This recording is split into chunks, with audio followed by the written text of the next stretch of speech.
All right, good morning, everyone. Thank you for being here and for accommodating us with a Friday morning meeting rather than our typical Monday meeting. Today is the 7th of March, and we're going to have our first meeting of the month, and we'll begin, as we always do, with a prayer and a pledge of allegiance. If you'll stand with me. Let us pray.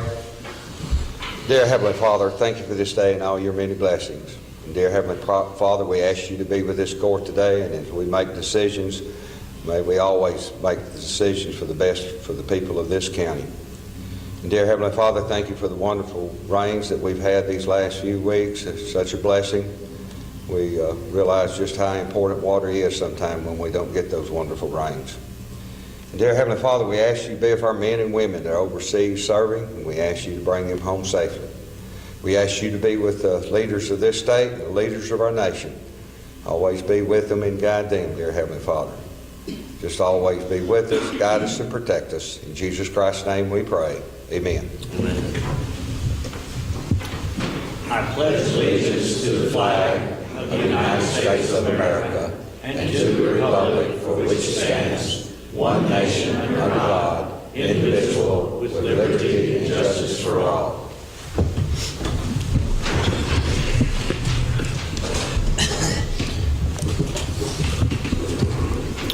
All right, it's a few minutes after 9, and we're going to get started with item number 1, and that is public comments and or requests for information on non-agenda items in accordance with Section 551.042 of the Texas Open Meetings Act. Michelle, I have a form here. Would you like to speak at one particular item, or do you want to speak now during the general time? All right. Yeah, come on up here to the microphone if you would, please. Just pull it down a little bit. It'll bend. You won't hurt anything. There you go. Judge, Commissioners, I thank you for your time. My name is Michelle Clark. I live on County Road 3925 in the Sugar Hill community, and I just have a procedural question. At some future date, I would like to make a presentation to the Commissioners Court, and I have 3 questions. How to get on the agenda, how much time will I have to speak, and the materials that I'll present, can they be slideshow or does it all need to be printed material? I think I have a positive response on every one of those questions. You get with me and we'll find a date that's convenient for you, and all you got to do is ask and I'll put you on the agenda. As far as how much time would you have, I guess that more depends upon the material. If you're an agenda item, we'll give you the time that you need and we'll talk about what you have there. And if you have a way to show a slide program in the absence of a screen, because I don't know if the county still owns a screen anywhere. If we need to bring one in, we'll try to help you do that. But you're welcome to do printed material. You're welcome to do a slideshow. The benefit of the slideshow is everybody can see it. Okay. And if we put a slideshow back up here or in the corner or something like that, that would be fine. Okay, I have a projector and could come up with the screen if it's okay to bring. That'd be great. Okay, thank you. Okay. Okay, well, she says she may have access to one. If not, check with Sheriff. Okay, thank you. Item number 2, consider and possibly approve minutes from the February 24th meeting, special meeting of the Commissioners Court a couple of weeks ago. Judge, I've taken a look at those minutes and I approve. Make a motion we approve the minutes. Motion by Commissioner Hinton, second by Commissioner Hockaday, and Joyce made a couple of tiny tweaks to those minutes to me just to further expound on the nature of the change orders. Those were somewhat technical, and I elaborated just a little bit. So I have a motion and a second. All those in favor of acceptance of the minutes from February 24th, 2014, say aye. Aye. Opposed? All right, welcome. Number 3, Lanny Walker from Arnold Walker and Company. Related, he's got some comments and a presentation for us related to our year-end September 30, 2013 audit. And Lanny, let me congratulate you on your first grandchild that was born just hours ago, I understand. That's right. That's great. 2:13 this morning. 2:13 this morning. All right. Good times begin. Yes. I can send him home when I get tired of it. That's good. Thank you for letting me be here today, and I apologize for not being able to be here last month. I had to have a little surgery, and I always prefer to come to your meeting rather than somebody else from my office, since I'm kind of in charge of it. So I appreciate you letting me wait an extra month to come here, because it actually was ready last month. But at any rate, I do appreciate the chance to do this work for the county. Again, we've been doing this work for a long time, and I appreciate the relationship that we've had all these years. And I just start out by saying you have a clean opinion. Everything is fairly stated. The financial statements that you receive each month from Carl are in good order. Very few entries that we have to make each year. So the auditor's office and the treasurer's office do a great job for y'all with keeping up with the funds and keeping up with, you know, where the expenses need to go and such as that. I'll just kind of run you through the report. Do you each have a copy of the report with you? Why didn't I get a copy? It would have been in there in the They were in your the office. box. I'm in my box. Do you have an extra copy? I know Carl's got some. Can you all hear Lanny in the back all right? Okay. If you'll just maybe bend that down just a little bit more. All right. Is that better? Yeah. Okay. If you would flip over to page 12 inside your report, that's where I'll begin. And I'll just kind of highlight some numbers for you. And again, of course, these are fiscal year end September 30. So it's been a little while, but I think it's important that you look at you know, where you were the prior year compared to where you are at the end of this fiscal year. And on Exhibit A1, this is the statement of net position, and what we have here, it's a little bit different presentation than what your books are kept on. This is full accrual basis, where receivables are all recognized, and where we have on this one presentation all of the assets, including the fixed assets that the county owns, net of accumulated depreciation, as well as the debt that the county has. And so this presentation is what bonding companies and people that are used to looking at audits want to see, because it's a full accrual and has everything in one spot. Under the governmental activities, and that's all the governmental funds of the county, the only thing that's not presented in that column is presented in the next column. And in the business type activities, there's two things that are in that category. That's the election fund and the commissary store. Every other fund, every other thing that the county has is under this governmental activities column. Cash and cash equivalents at the end of the year in the governmental activities, and these are unrestricted funds of $8,257,000. That's an increase of $867,000 over the previous year. Again, that's unrestricted cash. If you look down a little further under restricted cash, you'll notice that there's about $49 million of cash and investments on hand at that point in time. And of course, that is all either debt service money or construction money that's required to be shown as restricted. That's down $51 million compared to the prior year, but obviously a lot of construction took place this past fiscal year. And also, we had about $4.5 million. I believe I'll look in a minute when we get on over there, but it was over $4 million in debt principal and interest payments that were made this year. This year, the expenses for those items were a lot larger, because if you remember in 2012, we got a lot of the bond money that year. I think it was, let's see how much that was. I don't see it. Well, it was $85 million. Nearly 85 million in debt proceeds the previous year, and so this year we had to begin paying principal on that bond money as well as interest, and so those disbursements were a good bit more than the prior year. And so that explains the decrease in the restricted assets. Under the capital assets, things that are being depreciated already that aren't in progress, construction in progress, a little over $400,000 of new things were put into the works this year, either equipment or whatever. And then the construction in progress at this point in time was $126 million. That's an increase of $47 million over the prior year. The depreciation expense that we have to record for this presentation on all of the county's assets for this particular year is $938,000. That also includes, we're actually depreciating all the old roads and things that we already had on the books, and so that's why that's such a big number. But total assets under the governmental column, $200,567,000 at the end of the fiscal year. The liabilities that go with that, $156,801,000.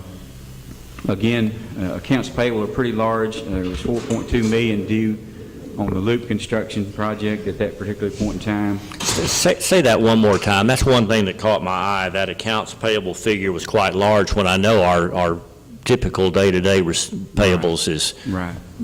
quite a bit less than $1 million. This would be related to loop. Yeah, $4.2 million of that was the payment that was due in October on the construction. Okay. And so that's reflected as an accounts payable because, it was due in October. Does that include principal and interest? No, that's just the construction itself, just the payment to Has nothing to do with principal and interest No. on that part? No. Okay, so that's just monies those are just large bills related to loop construction? Exactly. Okay. Yeah, payable to the construction group. So, one other comment that I might make on this page, and you'll see it more later, if you'll notice there under due to other governments, $726,000. What that is, Carl and I talked about it and decided it on the old revolving loan money. Basically, all that's going to be paid back to the state. We don't think there's going to be any of that that's going to be loaned out again. And so we pulled that and reclassified that from a fund balance item to a liability because it's not really our money anyway. We used to think we were going to get to keep some or all of that, but that's not the case anymore. And so as you go through the report, if you look at it, you'll see a prior period adjustment reflected for that, to reclassify that from a fund balance item to a liability item. And so, we felt like that was how that needed to be shown now. So, Looking there at that total liabilities figure, we've had some talk here of late about the size of the county's debt, which admittedly very large, $156,815,000. Can you break that down as to what's loop related, what's non-loop related? You just explained that part of that, $5 million of that is payables, of which the majority is going to be related to loop construction payables. But looking there at those non-current liabilities specifically, you've got about $158 million, or excuse me, $150 million there, which is predominantly bond debt. How much of that is related to the loop? let's see. Yeah, if you look on page 37, there's a breakdown on that. Let's see, there's a lease, no, there's not. All of that but $1,450,000 is related to the loop. There's only, no, let's see, that's not right either. Pardon my eyes, my eyes still kind of. I think that is right. Yeah, that's right. That was a limited tax refunding bond for 2011, and that had to do with some bonds from back a little bit earlier. So, I think that has to do with the money that we borrowed to purchase right-of-way for two projects, Harts Bluff Road and Chapel Hill Road. Chapel Hill Road is still out there in the future, but we're engaged in the work on Harts Bluff Road. Yeah. So of all of our long-term debt, our bond debt, I'll call it, right. $1,450,000 is the only piece that is not related to our current loop project. That's right. And that $1.45 million is monies that was borrowed, 10 years ago, something like that, for future right-of-way needs when we expanded Harts Bluff Road and Chapel Hill Road. Right. Right. There's no consumer debt, I think is the word I was using, as far as we haven't borrowed any money to operate. No. These are two very specific things, Right. and again, the 99% of it is At loop. this point in time, we don't even have any notes or leases related to equipment or anything that the commissioners use, which is really unusual, so. Okay. Well, I just want to be sure that the court and the audience understands what all that debt is, Right. and that there is a guaranteed flow of repayment on the loop. Right. Our annual payments are not quite covered by the amount of money that we will begin to receive from TxDOT. We're still short by $2.5 million, I think, each year in that debt service. That debt service is about 10,900,000, and we're projected to collect $8.4 million each year. The difference there was the reason for the tax increase back years ago when the taxpayers voted to have that loop project. So 8.4 million of 10.9 million is guaranteed by the state of Texas to come back on our loop over a 20-year period, possibly less. We'll assume over a 20-year period. It won't be any longer than that, and it won't be any less than that. Right. Okay, all right. Yeah, and you're going to finish the project hopefully with some money left that's going to earn interest as well, and so. Okay. Commissioner? Wait a minute, we're only going to get 148 million back, right? No. Total? Huh? No, 168 million. 158? 168. And they're going to pay us back, you said 8 to 12? I thought we had a minimum of 8 million a year. It's actually 8,431,000 a year over 20 years. That's a total of $168,620,000. That same amount could be paid over a shorter period, which would mean larger annual payments if, by chance, our loop traffic is higher than expected. But even if it's lower than expected, we get at least $8.4 million a year guaranteed for 20 years. Okay, thanks, Lanny. Oh, you're welcome. I was going down the liabilities line, or the column there, under governmental activities. You did pay $2.65 million in principal on debt during this fiscal year that we've audited here. The net assets, or net position as it's known now, of the county for the governmental activities was $39.6 million at the end of the year. So all the assets less all the liabilities at that point in time, $39.6 million, of which $24.4 million has to do with the fixed assets. And then $7.2 million really was unrestricted, could be used for whatever.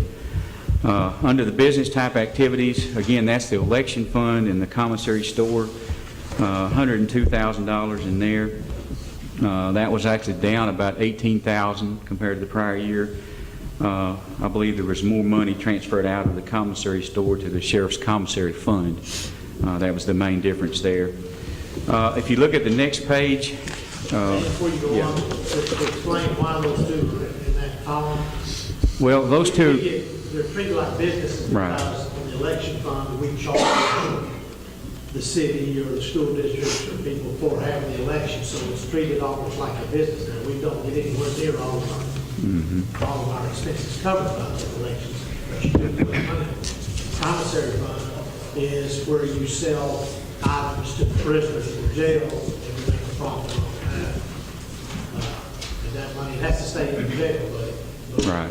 but it's also treated like this. Yeah, no tax money or general money is into those funds, so they're supposed to pay their own way.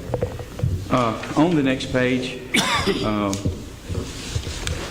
just a couple of comments. And I know this is a crazy-looking exhibit, and I'll get off this in a minute and move on to some more schedules. But total expenses under the governmental activities, $18.2 million under the first column there. The interest expense, $6.4 million. That's up $2.5 million over the prior year. So Again, we've seen about $5 million increase in debt requirements or debts paid, in principal and interest this fiscal year. The other costs were actually down about $800,000 compared to the prior year under this accounting method here. And I'll tell you what, with that, let's move on over to page 15 and 16. And these statements here are presented just as your books are presented. It's basically what you'd call like a modified accrual basis, where budgetary basis. It's where the things that you budget for debt principal payments stay down in expenditures. There's no depreciation recorded in this presentation. Budgetary items for capital outlay expenditures stay in expenditures in this presentation, rather than being reclassified to the balance sheet on what we just looked at. Under the general fund here on page 15, cash and cash equivalents, $6.5 million. That's an increase of $284,000 over the prior year. Fund balance in the general fund, $6.38 million. That is an increase of $560,000 compared to the prior year. And I know there were some revenues that had decreased, tax revenue and things like that. The previous year, the fund balance in the general fund went up by $686,000. This year, $560,000. But with the decrease in revenue, the property tax revenue, I think that was a very good year to see that kind of increase. The major debt service fund is the 2009 bond fund, and then the other debt service funds are included in other funds. There's some reasons that we had to present certain funds as what we call major funds based on the percentage of the assets or liabilities in those funds compared to the whole county. And so we do some computations and figure out what we have to show separately, and the rest are shown in other funds. But that major debt service fund is the 2009 bond fund. And then the Loop Construction Fund is the major capital projects fund.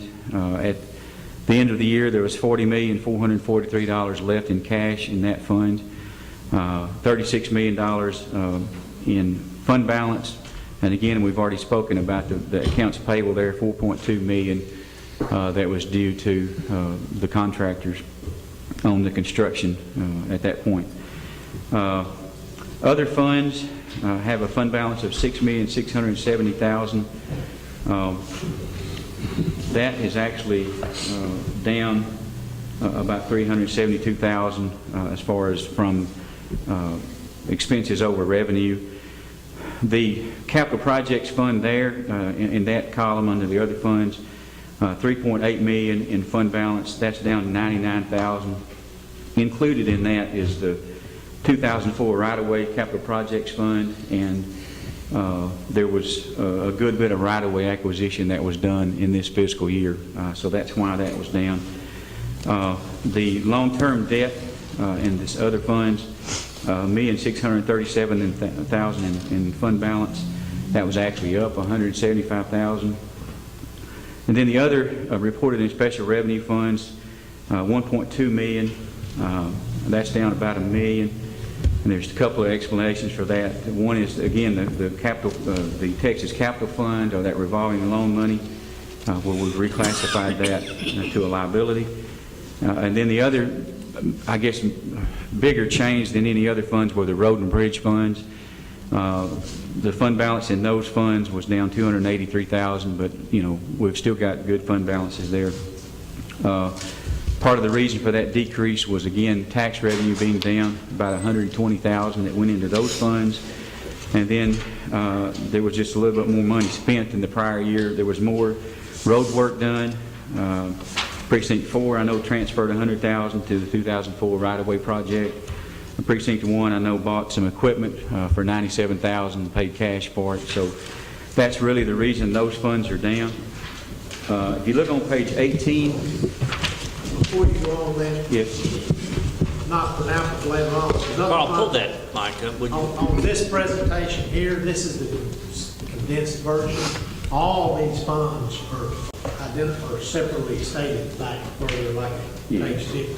Yeah. So if you want to see any of the individual funds, they're back in the back.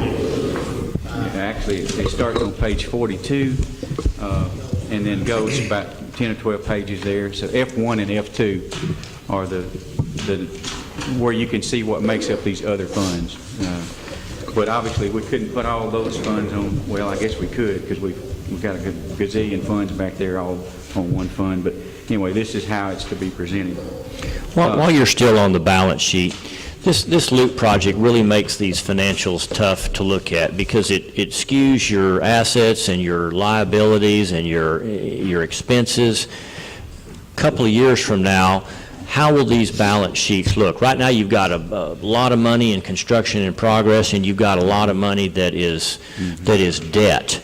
Right. When we finish that loop project and that road is essentially turned over to TxDOT, what asset remains on our balance sheet? Well, I guess what we will do when that's actually done, because Carl and I talked about that, is, I mean, it won't show up on these exhibits like C1 like we're looking at here, but on Exhibit A1, it's going to have to continue to show up on there. What we might do, I mean, the liabilities for the debt will be on there because it's in our name. We'll have to continue to show that debt on there. What we might do is, you know, since we're going to turn that over to the state, is we'll recognize a receivable. We'll go ahead and put a receivable. That's what I was wondering. If you're going to show the receivable for that $168 million instead of the roads. Instead of the roads. Right. Okay. Right. And that would be what I would think then that we would do, because it's not really technically our roads, and so. But we do have a big receivable, so. Yeah, and so, you know, since it's not ours, we don't want to run the depreciation through there, but we'll just reduce that receivable each year as we get that money, and then we'll reduce the liabilities by, you know, as we make the payments. So that's how I think we're going to do it in the future. But like you say, on these exhibits, these governmental fund presentations or budgetary fund presentations, you know, it will look quite different because we won't have, you know, near that cash that we've got, Or near the expense. or near the expense. So cash and fund balance are both going to go down. But the thing about it is, everything we're talking about is restricted fund balance. And so, you know, we've got, you know, a total of $40 million restricted fund balance for capital projects at the end of this year, and then we've got $2.8 million of restricted funds for retirement long-term debt. Now that'll still show on there, but that capital projects fund balance will basically go away as the cash goes away and the construction's done. So that'll be the only difference really is we won't have that on there. If you would look on over on page 19, and I know I'm going long here, I'll quit real quick here unless y'all want to do more. Again, on page 18 and 19, this is the income statement, if you will, for these funds we've just looked at. And again, total revenues under the general fund, $9.3 million. I know the tax revenue went down a good bit, and right now I don't remember off the top of my head. I didn't take a chance to look this morning. But the revenue in the general fund overall was only down $62,000. So not bad at all. I know the sales tax was up, but the property taxes were down some. Total expenditures, $8,320,000. That's $394,000 more than the prior year. And really, there was a couple of things that I saw that made up the most of that. And the sheriff's department salaries were more, and then the court-appointed attorneys were a good bit more as well. And that's, to me, the two biggest things that I saw that were, you know, that contributed to that increase. Again, the net change in fund balance in the general fund was $559,000. So $6.3 million there in that fund balance. Nanny, how does that compare to the other counties, you know? It's a good bit bigger. You know, there's a couple of. So we're doing a lot better. Yes, yeah. Yeah, there's one of the counties that I do that and I won't say any names, but, you know, a couple of years ago, I thought they were getting close to being in the deficit position in the general fund, just because of the loss in tax base and that sort of thing. But very strong fund balance. Well, I don't expect that to last for years. I mean, this has been a planned increase and a planned high balance. We don't need to carry that much were it not for the loop, and Right. and I anticipate we're going to be glad that we've got that here as we transition in from spending monies that were borrowed to make our debt service payments to relying on the state of Texas to start reimbursing us. So we're Yes. You know, we're looking forward to a timely completion on this loop in hopes that the money will start coming back to us to match the schedule that we have projected it to be. And if there's any shortfall in there, we've got a good, strong fund balance to get us, you know, over a few months of shortage. Absolutely. Again, you know, obviously there was no new debt this year, and the biggest numbers really on this page are the bond principal and interest that was paid. On page 22, if you're ready to move on to page 22, and I think this one more page, and then I'll stop. The total enterprise funds we've already looked at, and this presentation here is the same as what we looked at back over on A1 and B1. Again, there was $102,000 in net position or net assets in their enterprise funds. The internal service funds, that is the insurance fund and the maintenance barn are the two things that make that up.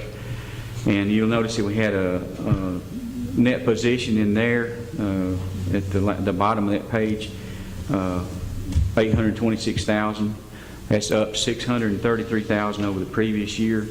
And if you look on the next page, on page 23, over under the internal service funds column, insurance coverage and medical claims for this fiscal year was $839,000. That was a $1.1 million less than the prior year. So had a lot healthier year by the employees of the county. And so y'all were able to build up that position there in that category.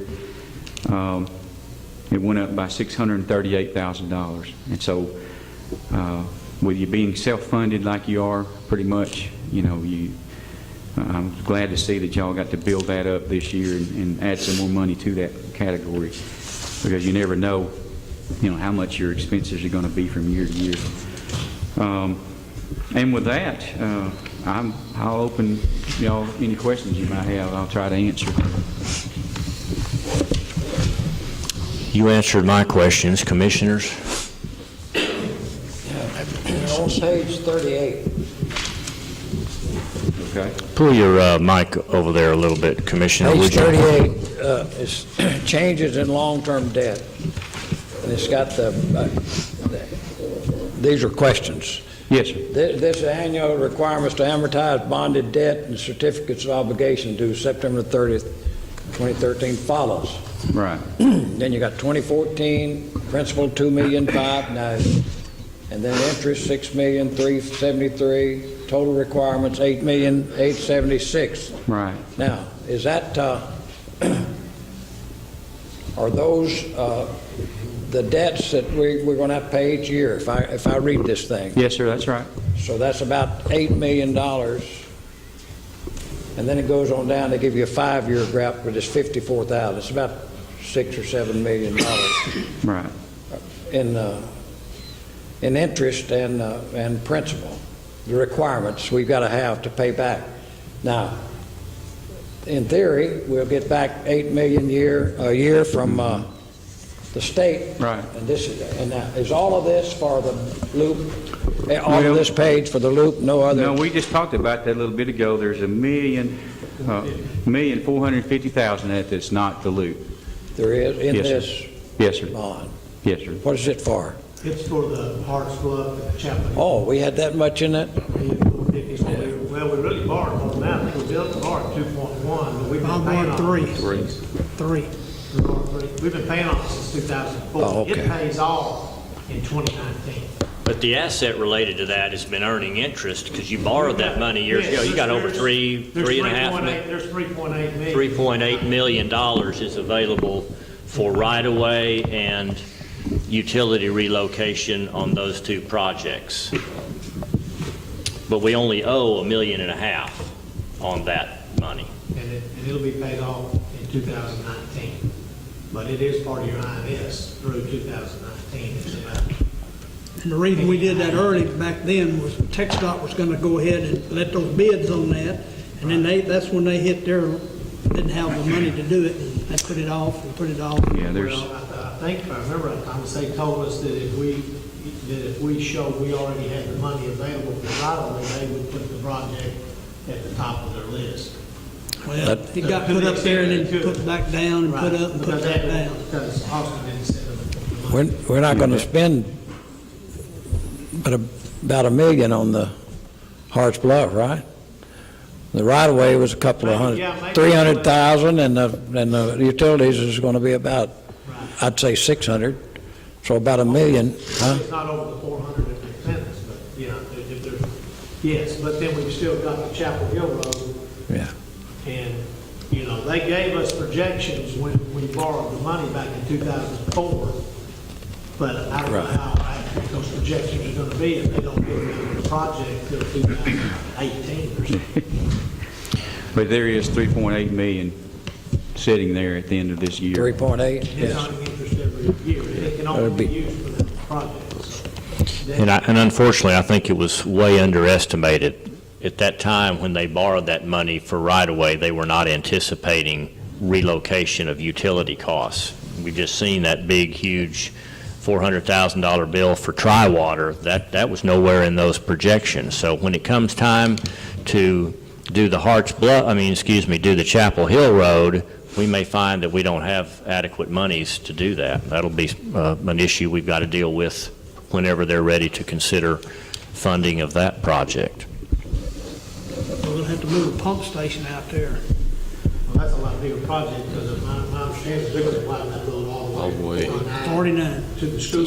So for Harts Bluff, the turning lane in front of the school, this is going to be a 4 or 5 mile project.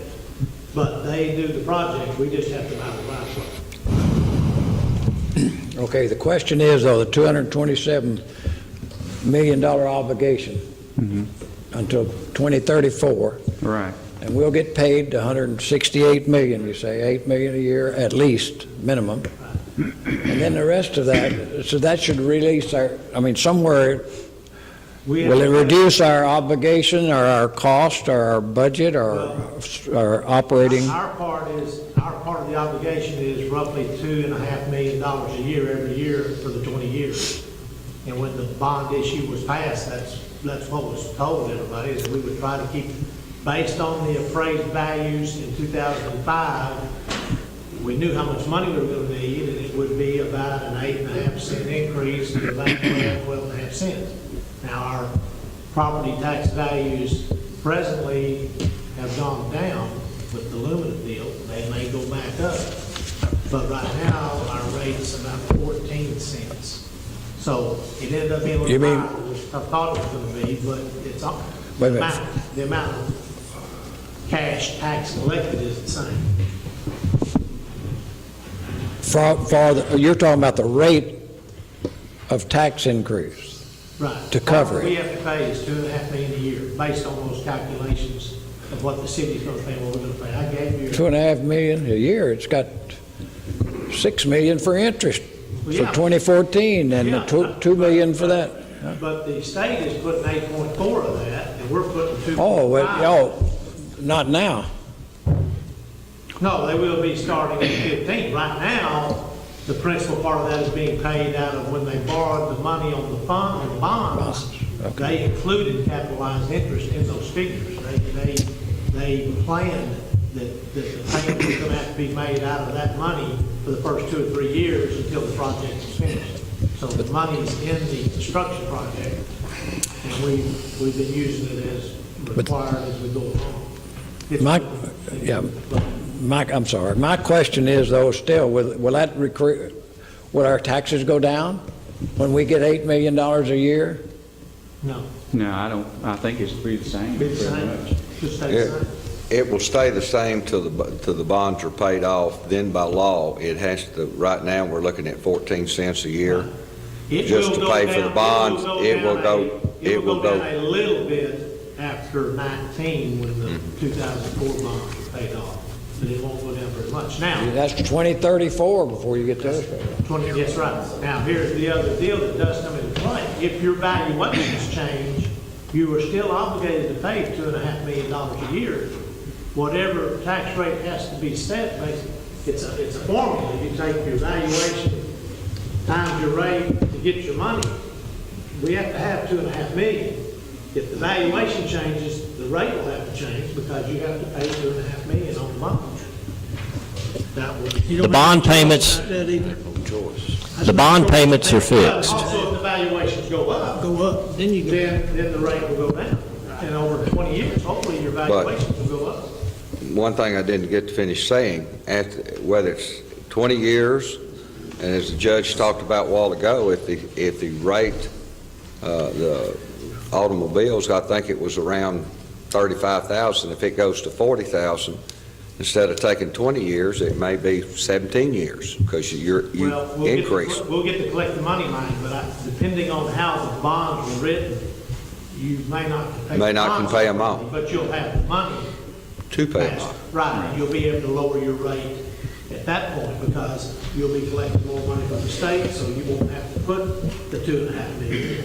If the state, because of our traffic counts over the next 20 years goes up, instead of them paying 8.4, they pay you 9, then you'll be able to lower your part from 2.5 down to 1.9. Understand all of it. But The bottom line is, their the part is, bottom line their is, minimum 8.4, they guaranteed 8.4. No But- matter what, if nobody drives the road, they're paying 8.4. the bottom line is, that we're not going to get any relief when we start receiving that money. No, So the tax rate, if we keep blowing money, we can just raise the rates, keep raising the rates. I don't think we've been blowing any money based on these. Well, we raised them 23% in the last 3 years. I don't know what the heck we did with the money. We spent it somewhere. All right, any other questions? Lanny, we appreciate it. Well, thank you. We got asked you a few more questions this time and kept you here a while. Not a problem. Thank you All right, last chance. Thank you, Lanny. Thank you, sir. All right, item number 4. Make that motion. Motion we approve this. Motion by Commissioner Field, second by Commissioner Hockaday to approve that presentation of the annual budget. Is all of this available on the website, every page of it? Not yet, not until you've approved it. Okay. We'll have Sean put it on. We'll make every page of this document available. All right. Sir? Every page of this document, this is Landy Walker's report. What did I say? Are you saying I was wrong, Lou? Every page of the financial statements and independent auditor's report will be available online. Are you going to give us a copy of the 2014 budget? I've never got one.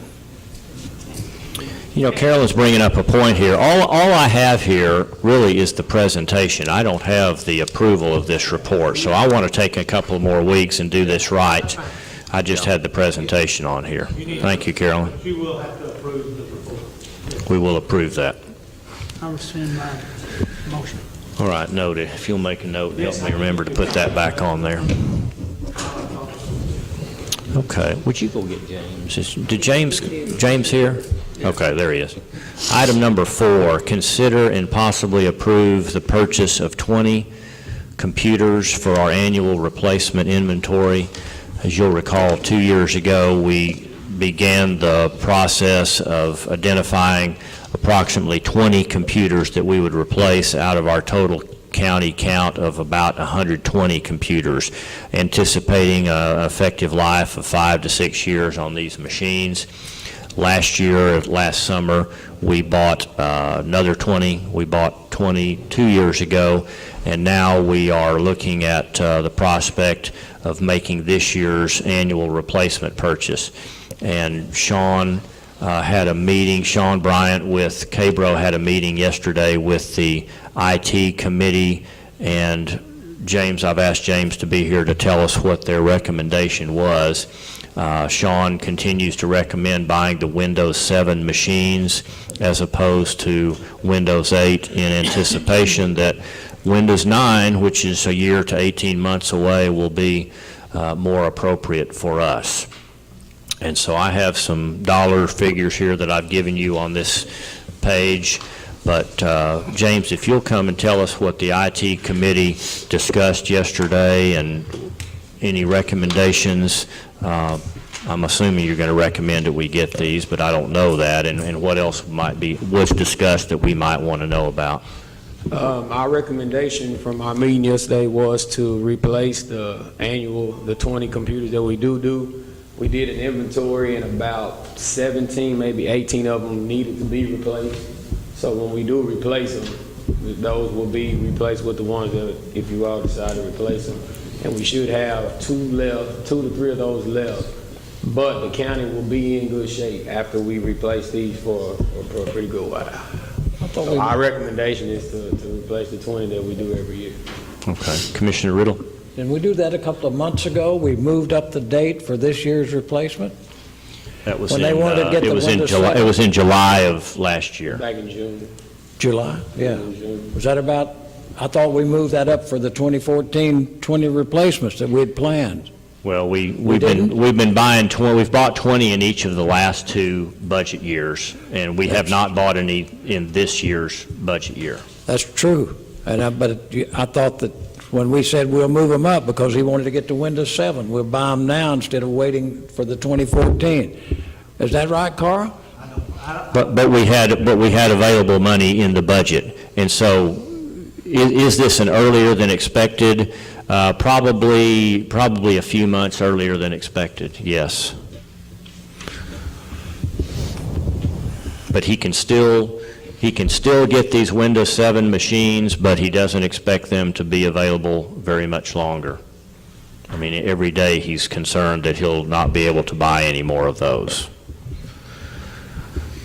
So the Windows 9 will Money be, is in the budget now. The timing of whether you want to buy them in March or you want to buy them in July or August is up to the court, but the money is in the budget. Make that motion. Well, let's Okay, never mind. go ahead. No, I just say, do we still want to keep, I mean, eventually, you can't buy old stuff. They're not going to make it Windows 7, so why do we keep investing in Windows 7? We're going to have to go to something else, the next model up, whatever it is. I don't know. He And went I with Windows realize- 7. He went with Windows 7 because Windows 7 is more compatible to what we're getting ready to buy, which will be Windows 9. We didn't do Windows 8. So Windows 9 is more compatible with Windows 7. So, and we have computers that need to be replaced as we speak. And so we having to get those so that we can replace those, and we'll still have a couple of spares left if one crashes. So, and then in the next 12 to 18 months, Windows 9 will be ready, and then we'll go to Windows 9. We skipped Windows 8. That's why we did Windows 7. You're sure of that? Yes, sir. You think they're going to come out with Windows 9 and the That's next? what our IT guy said. All I can go off Were what he said. you at the IT committee meeting yesterday, Al? Huh? Were you at the IT committee meeting yesterday? No, I was out of town. But that was just our recommendation. And did you tell me that once you buy these 20, you've got about, what, 17 that are still in that pretty old category, maybe? We said 8, about 10. 18 with you, but yes, sir. Okay. Yes, sir, with your computer. And so after we replace those 17, we're in pretty good shape. You may have some that are 5, 6 years old, but you've got those really old ones that were XP machines. Everything you've got then would be Windows Right. 7. It would be And we, considered a modern, capable on top machine. of that, it was made, even though we'll have 2 left, but we have to remember that the JP office, that they get computers different than we do, and so most of the time they donate their computers to other offices, and they're still in real good shape. So as far as that go, we'll be fine until it's time to do what we need to do. And we have monies available in the budget to make this $15,700. Yes, sir. It was budgeted, but like it's been talked about, you may be able to skip next year if this gets you all the machines you Well, need. You may, but as soon as we start skipping, then we deviate from our plan of replacing every machine every 6 years. But you could run into a deal where if you're only a couple of months away from 9 being issued, you might want. That's true. That's true. Okay, do you have any questions for James regarding did y'all discuss anything else that related to this? I think we made the statement that as far as replacing the sheriff's office, they've held off for a good while as far as computers, so we may have to do something about them next year, maybe. That's a possibility. Might be able to get Yeah. the call and K with their technology money. Right. They are directly associated. They might use some of their money to work. They've got technology money in there. Okay. But as far as the county, we're good. We're good. Okay. All right, did I hear a motion earlier? I'm sorry. Commissioner Fields made a motion to purchase these 20 machines at a cost of $15,760, and a second by Commissioner Hinton. All in favor, say aye. Aye. Opposed? James, thank you very much. I'm going to skip items 5 and 6 because we've got some fellows here that I've pulled out of their office, and we're going to jump to item number 7. Can discuss and possibly take action on plans to renovate the vacant space at the courthouse annex to accommodate the adult probation department.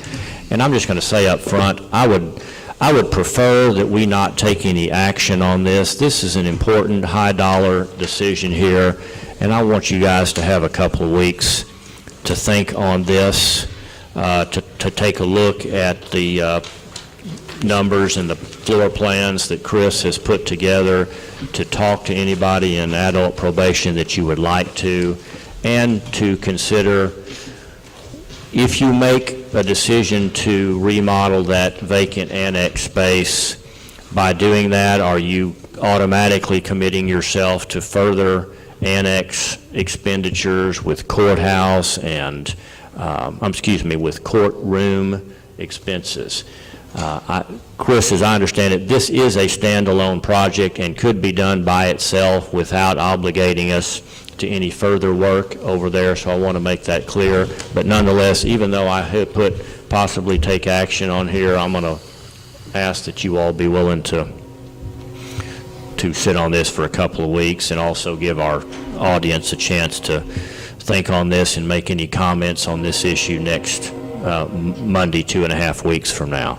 All right, with that said, Okay. Chris Basham, thank you for being here today. It is a separate project. In fact, all of the projects that we have laid out here have been done specifically to be separate, so that we're not obligating one project to another. They're all separate, they're all presented separately, and they're all approved separately. And so we're trying to set a process in place that lets you guys go as far as you need to. They've kind of been prioritized. What was driving this whole move of all of this were two things: was the need for more space for adult probation, and then the need for a new courtroom. That's what kind of generated the whole thing. So this is taking care of one of those concerns, which was the need for more space for adult probation. What you've got is basically the southwest corner of the annex here. And if you remember from earlier discussions, that's the areas where the side on Madison is actually 2 foot lower. The floor level is actually 2 foot lower, but we're using that space, so we've got internal ramps and steps to get between the two levels. I've worked with the guys in adult probation about how they want to operate and what their concerns are, and their expansion. They've got 2 more offices for probation officers. They also are providing an office for the director, who is actually assigned to be here but didn't have a space to be here, so he kind of commutes back and forth. So the director's office would actually be here, and he'd actually be here on site at that point. We have, one of their other issues over there is the waiting room was too small for the folks coming in and filling out the paperwork and stuff, so we've almost doubled it. And then their reception area is actually doubled in here.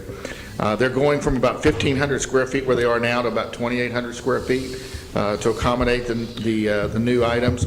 The other thing that we're accommodating here that they don't have right now is they have to do testing of the probates when they come in. Probate, is that the right word?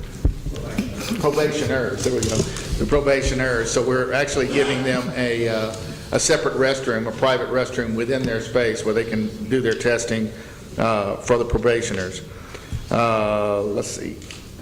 The entry for the new building will be along Madison, which is the side facing the Ratliff building and the bell tower. So there'll be a new entry there. When the probationers come in, they're actually in a secured area in the waiting area and actually allowed and escorted back to where the probation officers are by one of the probation officers. So it's a lot more secure environment, which is kind of the theme that's going on with the whole courthouse annex renovation, is trying to get to a more secure environment with the courtroom and the activities that go in there. There will be some exterior work. The windows that are in there right now are way big, and they don't fit with the way we're doing the walls, so we'll be replacing the windows. We'll be replacing the windows with more energy efficient windows, so that's included in here.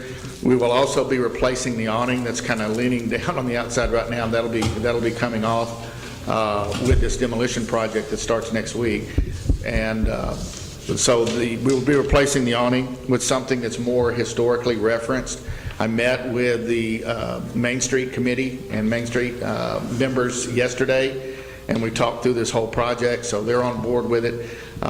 They've already approved us taking down the old awnings as being non-architecturally significant, so we'll take that down. And we're working on what the new awnings would look like, and I'll work with them, continue to work with that. There is on the outside also an entry ramp, because that building, the back door to that building is about 2 foot off the ground. We will actually put a new entrance in there and a new ramp, handicap entrance for that back side, so that the probation officers can actually come in that way in their own secure entry and not actually come through the waiting area where the probationers are. But that's the kind of layout. We've gone through several iterations to get to this point. The other thing that this adds is this conference room. One of the things that because they're the regional leadership is here, they actually do training for probation officers across the region. They'll be able to do that here now with this conference room and break area that's in the back side. You can see in that back corner. With that separate entrance there too, so they won't have to impact. And that'll actually could be closed off separately, so that conference room and break area could be used for other functions as needed for the county. The way we've got it designed, it could be a separate. That's the first sheet. The second sheet is the cost estimate. One of the things that I want to go through, several things on the cost estimate, is this is the same process that we used with the Riddle Street building, is trying to estimate what the cost is going to be so that we could get some cost out there and understand what the budget kind of needed to be. One of the earlier concepts that I had is that we would be able to tap into the Main Street grant program. There's approximately $6,500 per building to be able to be used for awnings, signs, and that kind of stuff in the Main Street program. However, since yesterday I've learned that that's not available to the county, because you're another basically government agency, and this is funded by the city doesn't fund the county. So while we will still be subject to their approval of the designs, they will not have any money going into the thing as it stands at this point. So there was a potential of getting a minimum of $6,500, and if we broke this into separate buildings and packaged it that way, it could get up to as much as $18,000 on it, but that's no longer available. Just some things that you've got the cost out here. I had said earlier that this was going to be rough estimates from the last meeting was going to be in the neighborhood of $200,000 to $225,000. We're looking about $200,000, $220,000 right now. We are doing from a complete shell. We're putting in new walls, new electric, new ducting, new ceiling, new flooring, doors. We're basically building a building except for the exterior shell. I think we can beat that cost, but it's only going to be through a bidding process that we're going to employ. When we did the Riddle Street building, we got, on most of the items, we got at least a couple of bids so we could pick the best bid. When I went out for bids and I put in the paper an advertisement for the demolition over there, I got zero response locally. So as I told y'all last time, I went out and actually made some personal phone calls. And we ended up getting 6 bids and got a really good price that was on the very low end of what we had anticipated it was going to be. What I think is going to happen here is we're going to package this again, do the same kind of process. We'll go ahead and put it in the paper and put it out for bids. But I'm also working in conjunction with the judge a county bidders list. And I've started gathering names and stuff, so instead of waiting for them to respond to me, when we get a package to go out for electrical work, I'll send it to the electrical contractors in this area and make sure that they know about it, so we don't have that opportunity for somebody to come and say, well, I never even saw it. We're going to take a very aggressive approach to make sure that local guys know about this work and can bid on it, if they want to bid on it, and ask questions before they put their bids in.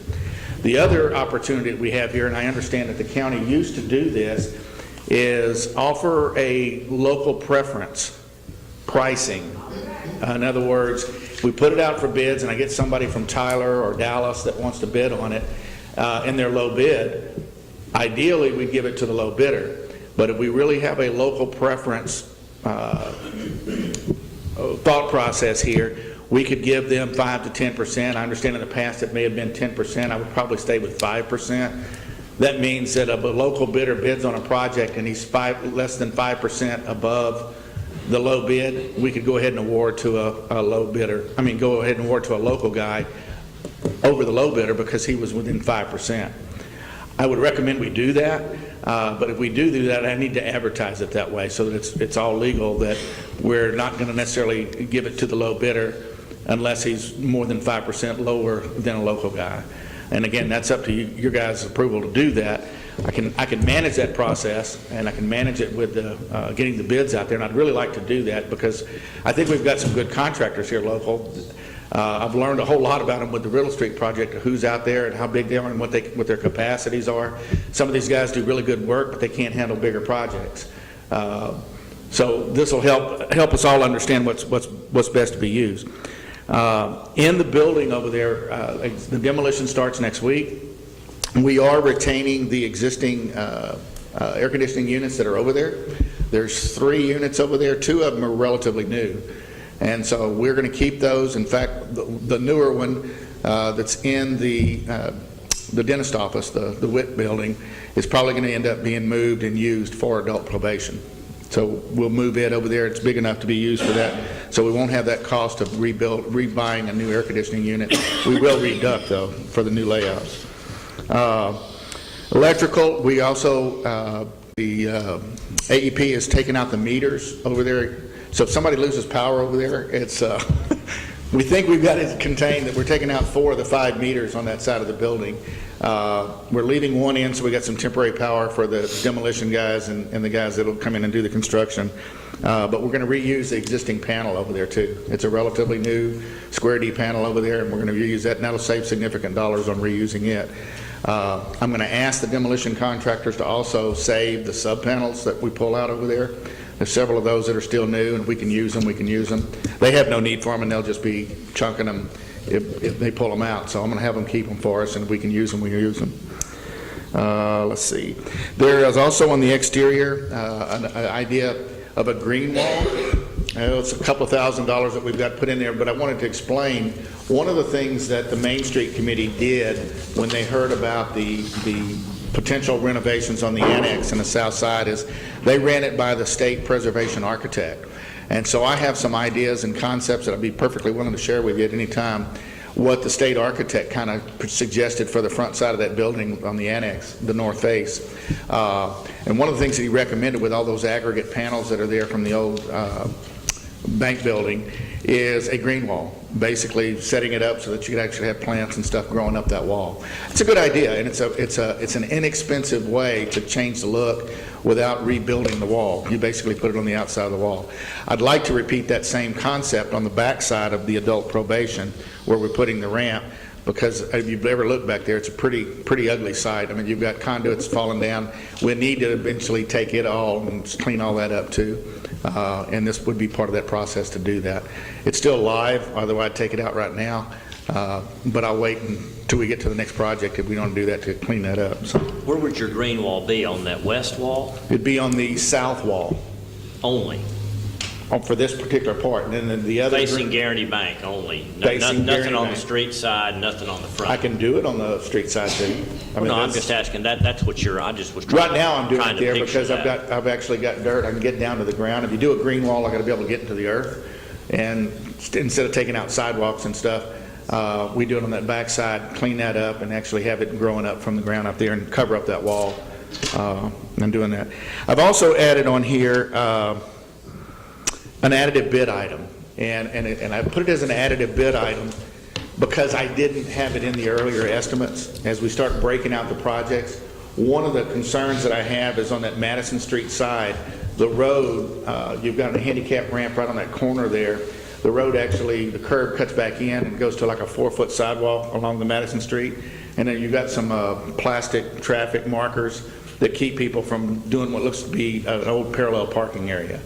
I would recommend that if we have the money, and when I say have the money, I'll explain that, but if the money becomes available, that we actually block that off with a planter and fix that sidewalk and actually make it more safe for the probation entry.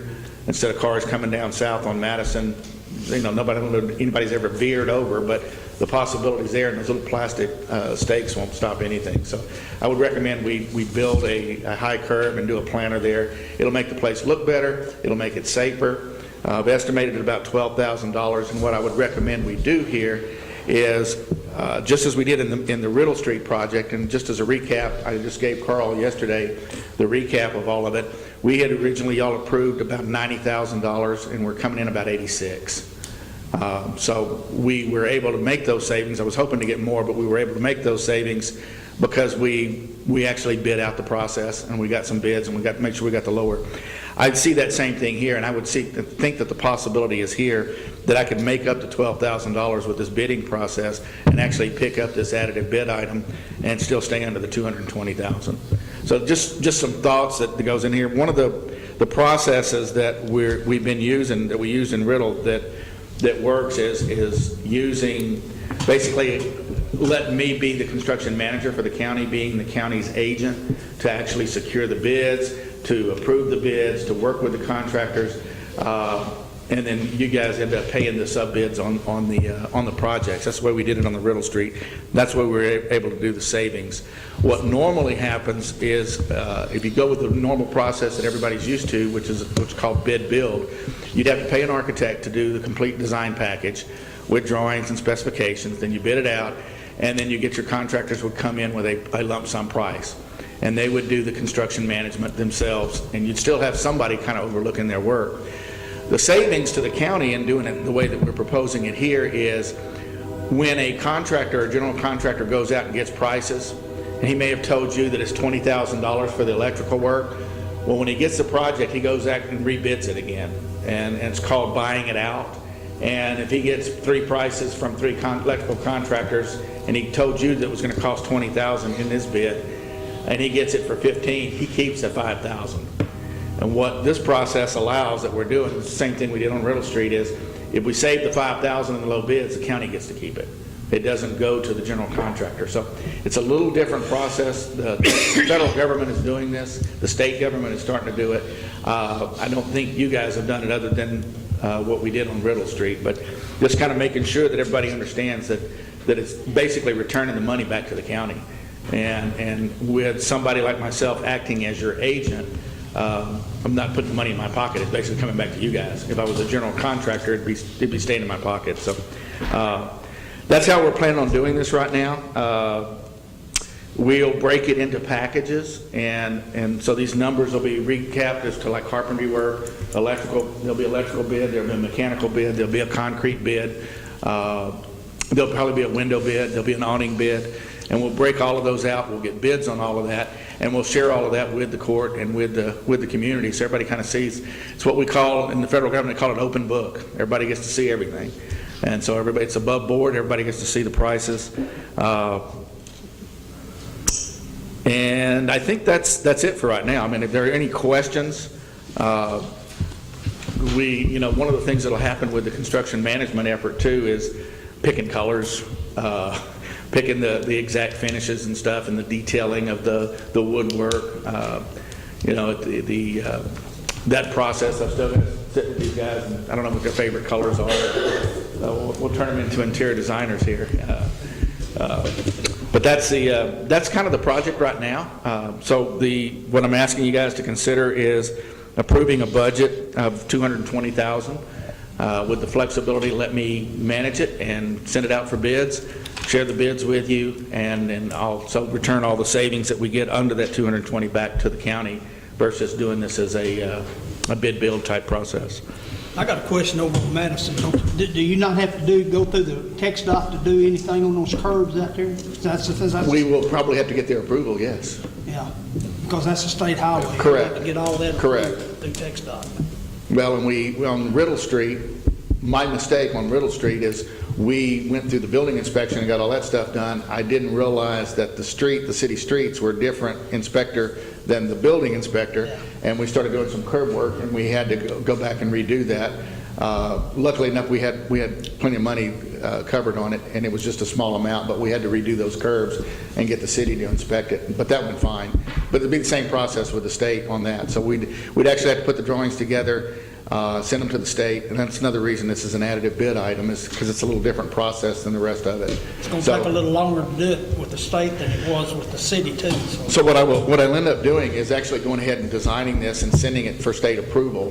Whether or not it gets funded or not, we'll have the project there and ready to do. So it's packaged as a separate project on its own there too. So depending upon how long the state takes to say yay or nay, or if any changes they've got to go, it's not committed to this project, but we'll have the approval from the state as we need it, and then if the money's there from any of the savings, then we can go forward with it.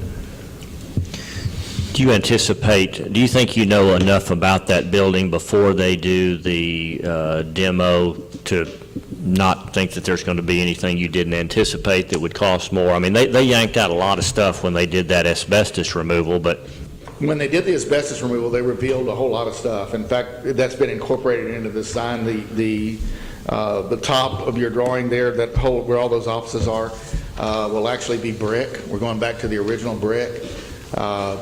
When they took off the asbestos-containing plaster on there, it revealed the old brick wall. It's a double width wall. You can tell by the roll-out course of brick that's every 6 courses.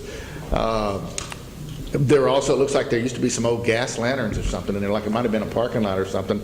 There's about every 8 foot along the whole wall, there's a patchwork in the brick, where like a circle all the way down.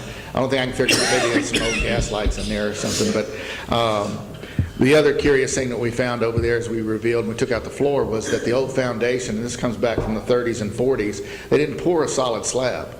The slab was poured by hand in 5x5 sections in a checkerboard pattern. And so when you're over there and you're looking in Dr. Witt's office, old office, and in the adjacent area, they're 5x5 slabs instead of a solid foundation, which means to me there's a possibility of some little shifting in the floor, but it's not been a problem to date. But probably more important is it's probably extra strong concrete, because when you pour it by hand like that, you're going to probably get denser concrete than you do with a mass pour. No problem, because we're going over the top of it with any new flooring that we go in here. The roof is the only element that may still be a surprise. I still haven't been on the roof yet. I need to walk the roof and see if there's anything obvious that's up there. The only indication that there might be a problem is in the back area where you see the restroom on this drawing here. Evidently in the past they had a roof problem, and instead of fixing the roof on the top, they fixed it from underside, and the way they fixed it was built another building inside. They built another roof. So they basically built a shed roof in there, metal roof, an R5 panel metal roof, put a gutter system in, and actually guttered the water out the back door from the gutter system inside the building. So all of that's coming out. There was no water in the gutters even when it was raining, so I'm assuming the roof's okay now, that the roof was fixed after they did that. But yeah, the roof could be a problem. We're taking the ceilings up all the way up to about the 15 feet, and we're leaving the framing that's in there, so we'll go back with a new ceiling back on the existing structure. That's not the deck of the roof. It's another 3 or 4 foot down. But in some places there are three levels of ceilings to get down to an 8 foot. We're taking them all back up to the 15-foot level and clearing it out, and we'll build down from there. I don't think there's going to be any more surprises. We did find, I mean, some of the surprises we found is when they did the asbestos, I found that we had extra 4 foot of wall space. When I did the measurement from what I could see, I'd measure from that wall to that wall, and I'd get on the other side and measure from that, and I assumed that was the same wall on both sides. And when we found in a couple areas that they'd put in a bathroom, and instead of tearing out the concrete, they actually raised the floor for the bathroom. You step up 1.5 feet to go to the bathroom area, and then all the drains are run through this false wall, and there's a 4-foot corridor that goes down the whole thing. That's where they run their drain lines. So all that's coming out, but I actually gained another 4 foot on the width of the building, so that I didn't know that was there. So yeah, there's some things that get revealed as we tear out. Most of that's been tore out already, and we kind of know what's there. These guys that'll be in here Monday are estimating 10 days to 2 weeks to get it all out. I have told them that they can take off one of the front windows so they can get their track hoe in there. It'll make them get this stuff out of there easier.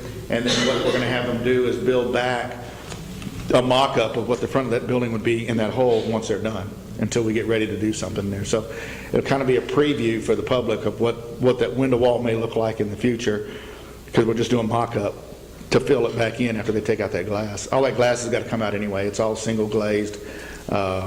And it's not energy efficient at all. And as I told the Main Street Committee, the ideas that the state had presented on the front of that building had all these windows and stuff, and I told them that you can't just lay out an idea for the front of the building unless you know what's behind that wall.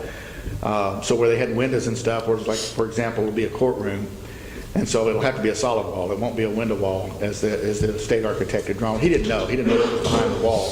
He was just looking for a look on the outside. So we will honor the look that they're kind of trying to do on that, but we'll be replacing a lot of that glass with solid walls, which is more energy efficient and it'll be more secure for the whole judicial complex.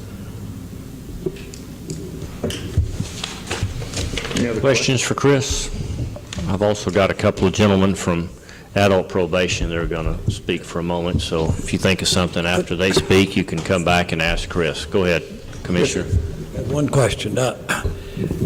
Could you build a courtroom first before you did adult probation? I mean, after you get, I may be wrong. They're Now, totally separate. The election office is under plans, and it's go ahead on that. We're going to get that done. You'll get Judy Cook out of the way, Well, right? we don't have that approved yet, but yeah, I mean, I've got plans. Oh, we don't for it. have that approved? No. The only thing that's approved right now has been the asbestos demolition, the Riddle Street project, and then the general demolition. That's the only 3 that are approved right now.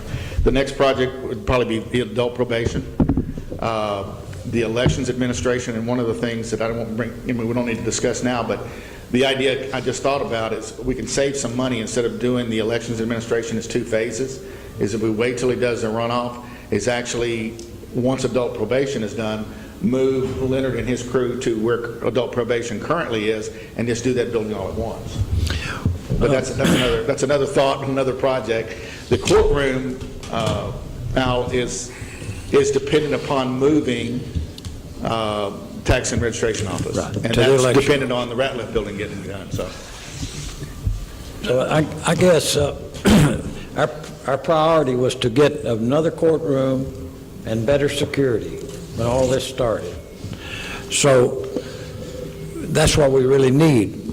I feel that we need that more than any of this other stuff. So I don't know, priority-wise, it appears to me that we ought to do the election office and build a courtroom first. I know these guys in adult probation don't hear that, but from needs, I'm talking about what we really need, and if the cost would be the same, or we should consider that in that order. But I'm not, that's just a thought that I have. They're independent projects, Al, and we could do that.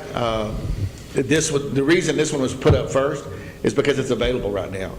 And it was part of the whole game plan, and when we looked at the schedule of everything, this project is the only one that can happen without anything else happening. And the Ratliff building can happen without anything else happening, except we're waiting on the elections. So until that's, and we got a runoff now, so I got to still talk with Leonard to see if he wants to wait until after the May runoff before we start that project. The projects are of relatively short duration, 60 to 90 days on any of the projects, except the courtroom. Courtroom is probably going to be a little longer because it's a lot more detailed, a lot more finished work, so it's going to take a little bit longer, but it can't happen, the courtroom can't happen until the other things happen. So there is a daisy chain that goes along with the courtroom, which means moving tax and vehicle, which means, renovating the Ratliff building, so. Did Leonard talk to you about something out on that parking lot where they pull up on the west side of that building to put his machines and stuff in there? He was supposed to, he'd asked me about that, reckon he could do that. And I told him to get with you and see if... And he hasn't, but yeah, I can see where he'd need that, yeah. That way he wouldn't have to go across the street, Madison, to do that. If they had some kind of, and the foundation's already there. Oh, no, I'd agree. They could do that, they have to redo that parking lot so you can get traffic in there and move through it. But yeah, there's room to do that there, and he does need that there. And when I was over there Tuesday night, I saw a lot of the activity that Leonard was concerned about, and I think we got it managed. I think the way that we've talked through this thing, it'll actually work better.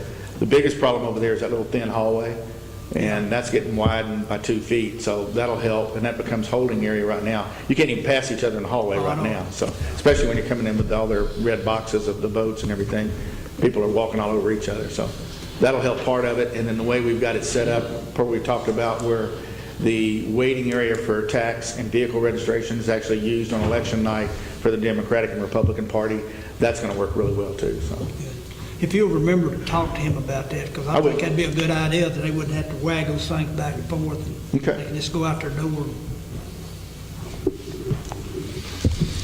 I will make a note of it. All right.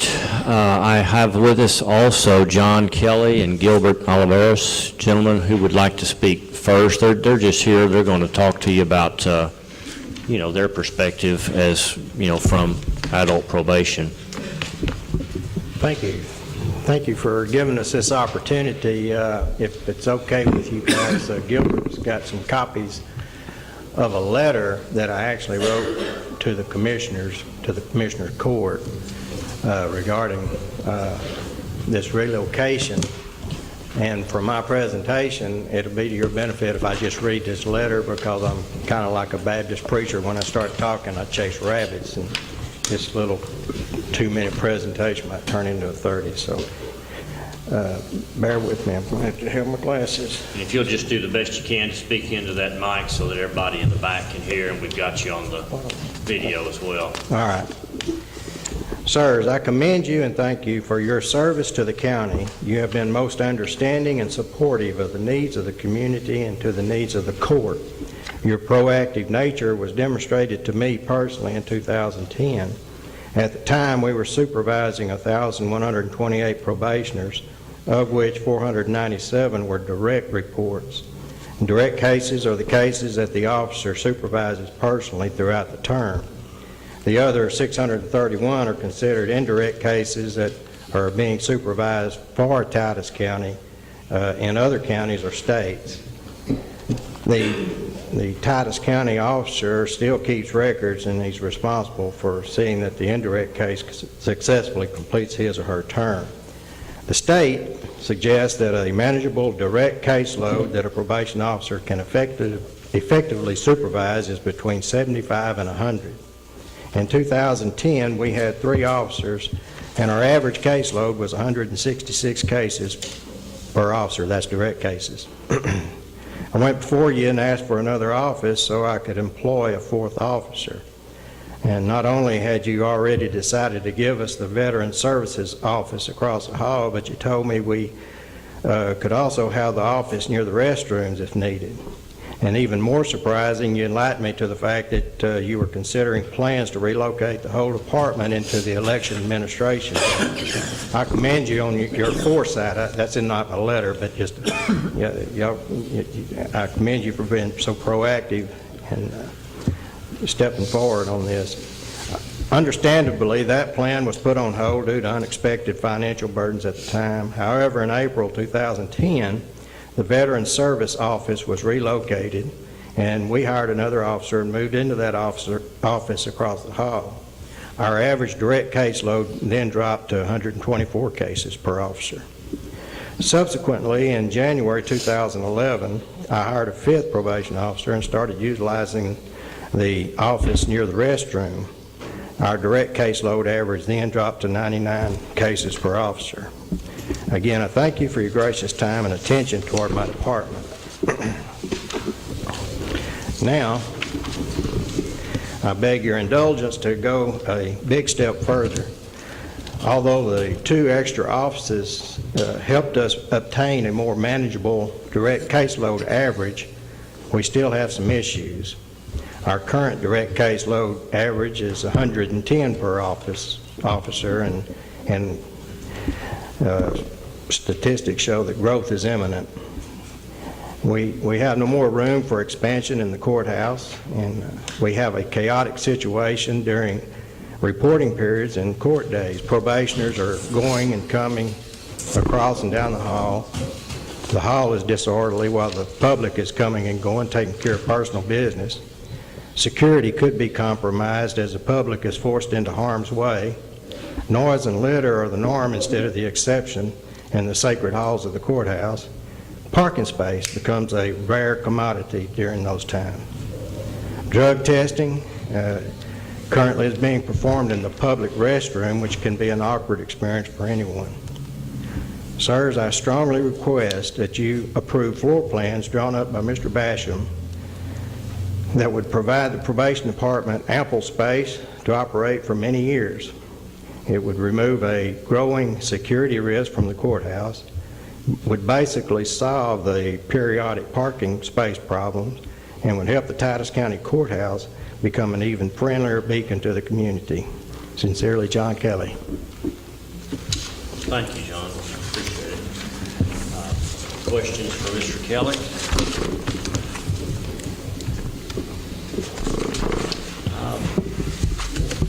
Talking about courthouse security, I probably tend to think of the real issue being there in the courtroom when a case is going on or you've got family court going on. Can you help us understand security issues when it talks about probationers coming and going to see your officers? I mean, are we talking about a convenience, a need? Just last week, James Hobbs, I have 3 counties, Morris, Camp, and Titus. And James Hobbs is a probation officer in Camp County. And there was a fight broke out in the hall. It was during civil court day, and a pretty good fight broke out, and he just waded off in it and just neutralized it just like that.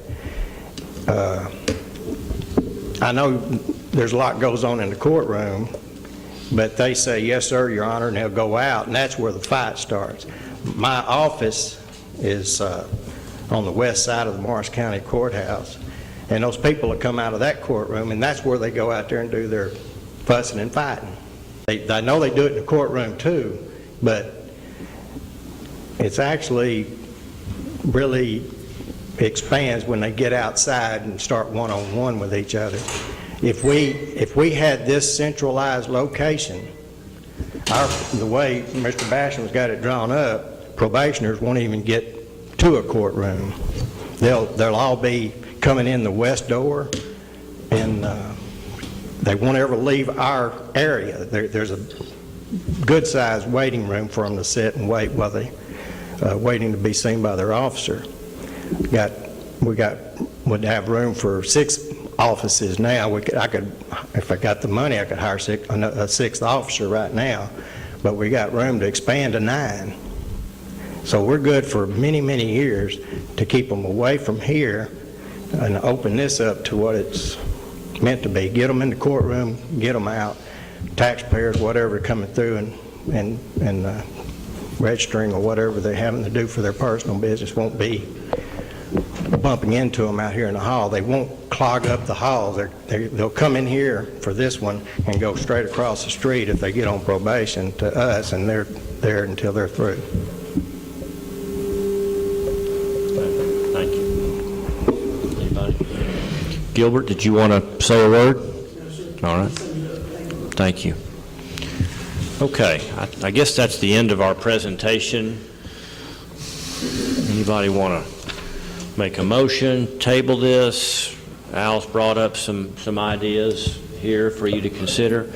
I would like to see it. I'd make a motion, we table it. I'll second it. Okay, motion by Commissioner Riddle that we table this decision until our next meeting, and second by Commissioner Hinton. All in favor, say aye. Aye. And that's what we'll do. And again, I would encourage you to start thinking about this, talking about this, and deciding what you would like to do going forward, whether we want to attempt to do this in the current year, wait till the new budget year. Thank you, guys. I took a lot of your time. I appreciate you being here.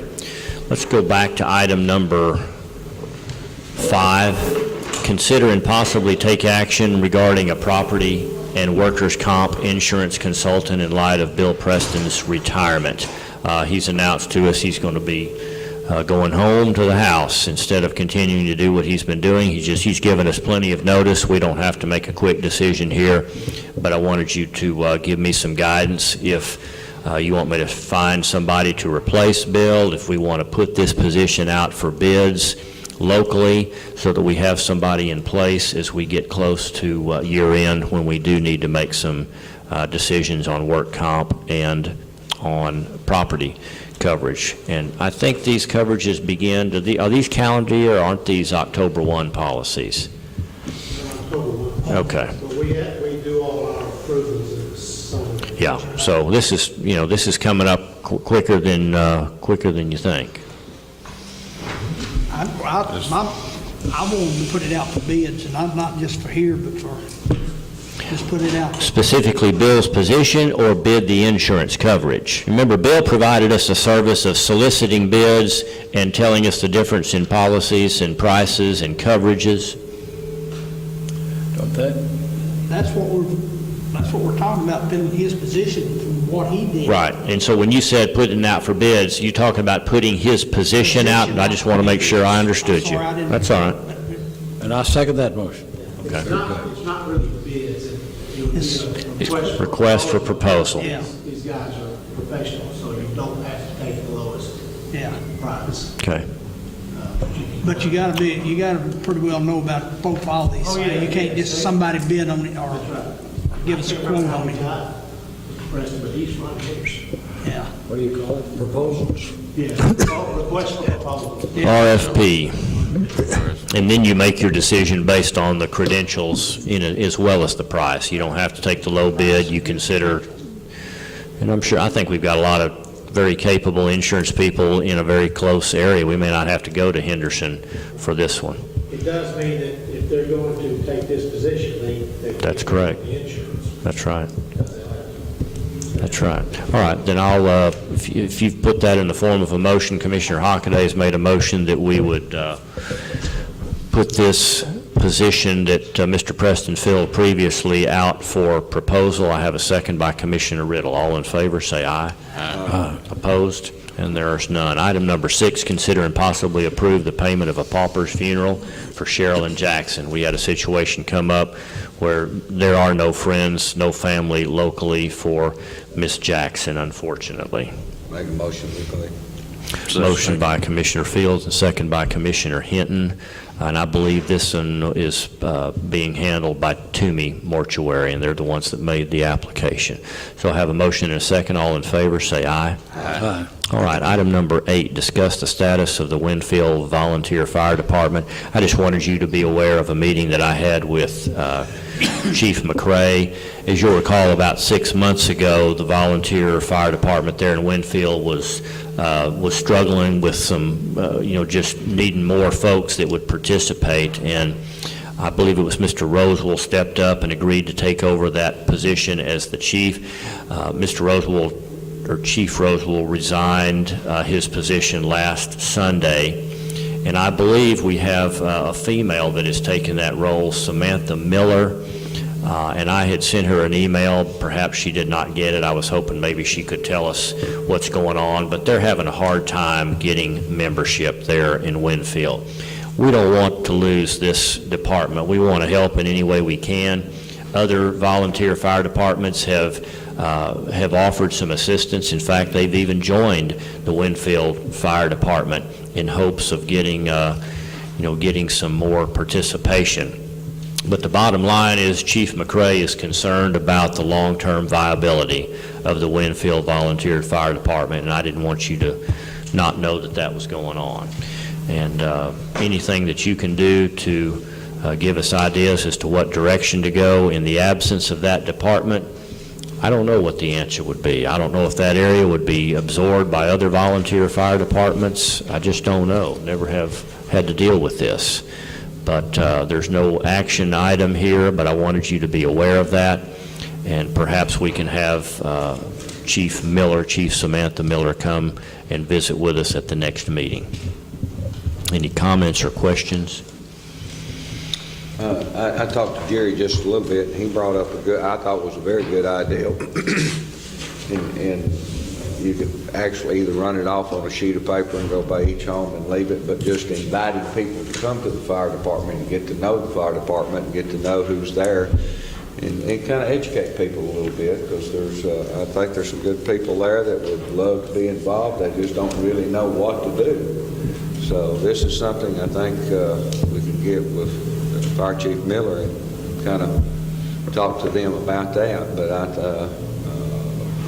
we need to get the people involved, and I think we need to educate them a little bit, and maybe do several meetings and invite people to come and can pass flyers out on that. But anyway, this is what Jerry was talking to me about a little bit earlier, and I thought it was some good ideas. All right, thank you.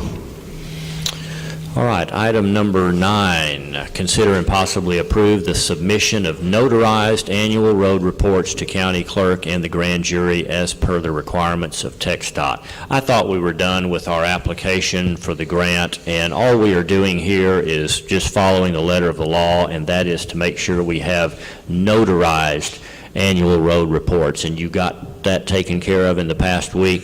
I want to formally submit those notarized forms along with the road reports to our county clerk and to Chuck Bailey, who will present them or make sure that they are on file with the grand jury. I don't know why the grand jury plays a role in this, but they do. And so that just needs your approval, and we will take care of delivering those. Motion by Commissioner Hinton. Second by Commissioner Fields. All in favor, say aye. Aye. Item number 10, consider and possibly approve travel and seminars. First item I have is from Diane Norris. She'd like to send her employee, Jennifer Boyd, to NetData's annual user conference in Dallas. That'll be April 15, 16, and 17. There's no cost of registration needed on this one. We've got 2 days worth of per diem at $80 total, hotel $359, and approximate travel costs of $135, bringing a grand total to $574.68.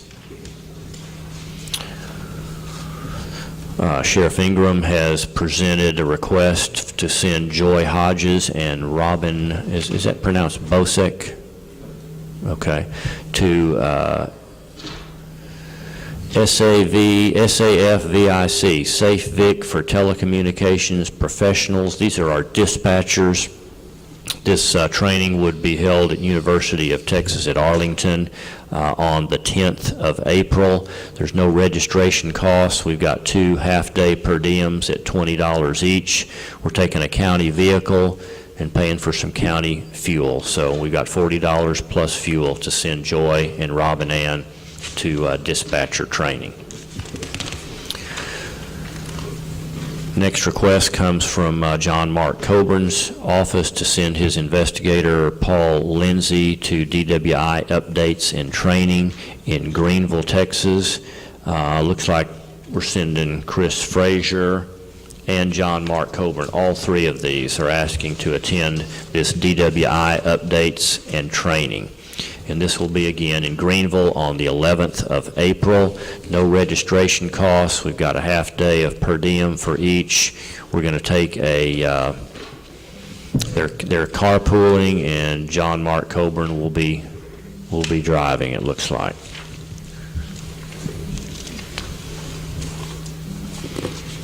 Another request from Sheriff Ingram requesting training for Virginia Brown, Taisha Akins, Chance Banks, Robbie Ann Bosick, Goldie Fail, Joy Hodges, and Andrea Miller to crisis communications and cultural diversity, ethics for telecommunicators and 911 callers who are deaf or speech impaired. These are online courses, $10 a piece. To send all 8 of these to school is going to cost $80. I like that. I like that. And that is all. Make a motion to approve travel. Motion by Commissioner Hinton to approve travel seminar requests. Second by Commissioner Fields. All in favor, say aye. Aye. Item number 11, approve oral and written reports.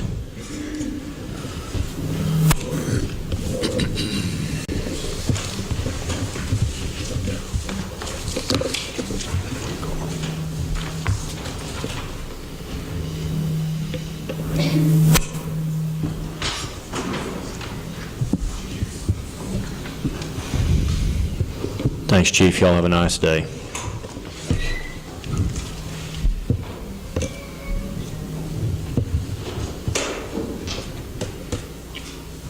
The only thing I might say about the cash reports is the January tax collections are included in those numbers. They were put in February. That included aluminum they paid on the last day of the month, which was a big chunk. Even though it's received actually in the month of February, you counted in January?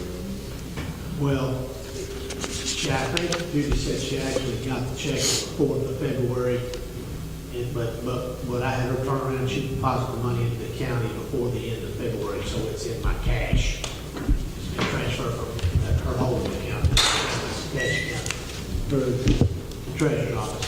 The second thing is that we've also made the March payments on the debt service that we discussed earlier when Ann was here, so those payments have all been made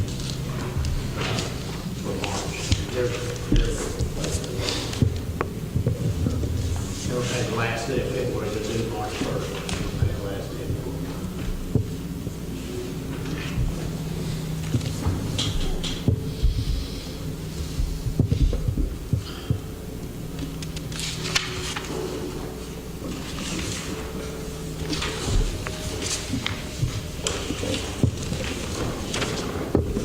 Make a motion to approve reports. Motion by Commissioner Hinton to approve these oral and written reports. Second. Second by Commissioner Fields. All in favor, say aye. Aye. Opposed? Item number 12, consider and possibly approve our treasurer's report.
Make a motion to approve treasurer's report. Thank you. Motion by Commissioner Hinton. Second by Commissioner Fields. All for approval of the treasurer's report, say aye. Aye. Item number 13, approve budget amendments. Item 14, sign pay orders and approve payments. Make a motion to pay bills. Motion by Commissioner Hinton. We're wearing you out today. Second by Commissioner Fields. All in favor, say aye. Aye. Item 15, closing comments. I'll start on left end. Commissioners 4. Commissioner Hinton? I have nothing, Judge. Commissioner Fields? The only thing I would like to do, I know we're trying to get the north end to open up down there, and I want to thank the sheriff and this Mount Pleasant, their chief, and just helping, because we had some officers out there helping with, because they had to cut the lights and stuff. Just really appreciate all the cooperation and everything you, both of y'all do. Commissioner Riddle? This morning, No, not yet. hadn't started yet. I was going to mention that here in just a second. Oh, Commissioner Riddle? I hate to keep bringing this up, but a lot of numbers have been thrown around today, and most of us don't understand all of them. And the one thing that I don't understand is I'm looking at this sheet on 38, and it says our requirements for each year for this roof. And it says for 2014, $8,084,076. Next year, it says $10,940,000, that's principal and interest. And we're going to get $8 million minimum from the state starting in about 2015 or 16. And how does that not help our finances, our budget?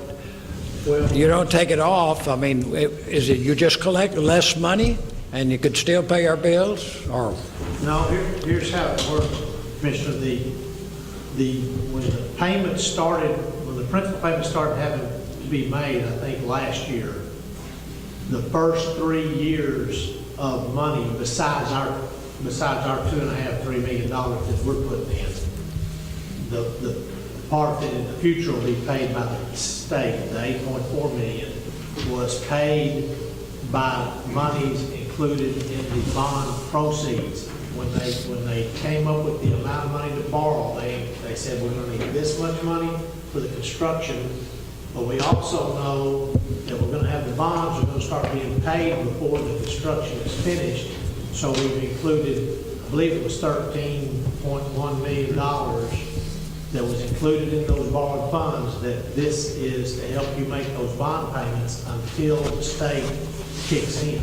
So the money is coming out of the construction fund to make those payments until the state starts, except for the $2.5–3 million that we've been putting in it, and that we will continue to have to put in it.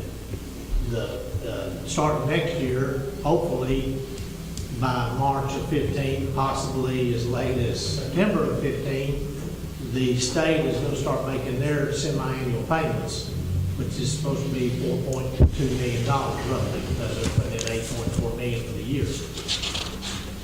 Those payments will take the place of the money that's been being paid out of the construction. so that should reduce this amount. Your obligation of $10,000 next year, for example, should be reduced by $8 million. No? Right, but we didn't come up with the $8 million anyway. The $8 million came out of the construction With the fund. bonds. Right, but it wasn't tax money. Bond. Well, it's bonds money that we got to repay.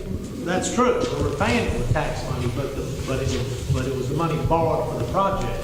So it came out of the money that was borrowed for the project. So we increased our taxes to pay this. I'll put it another way. That's right. We increased our taxes to pay this. So now when we get it, as it's paid off, shouldn't we be able to reduce our taxes by that Let me much? see if I can help. The money from the state, all this was forecasted 5 years ago. It was forecast over the next 25 years. They knew when the expenses would begin, they knew when the debt service would start, and they knew when the money would start coming back from the state. And so they anticipated all of that. This $8 million coming back from the state is not a surprise that we're thinking, oh, hey, all of a sudden we didn't know we were going to get $8 million back. We knew we were going to get $8 million back, but that's not enough to cover that full amount of the debt service, which is about $2.5 million more than what we're getting back from the state. So we have to have monies generated from taxes to cover that shortfall of about $2.5 million.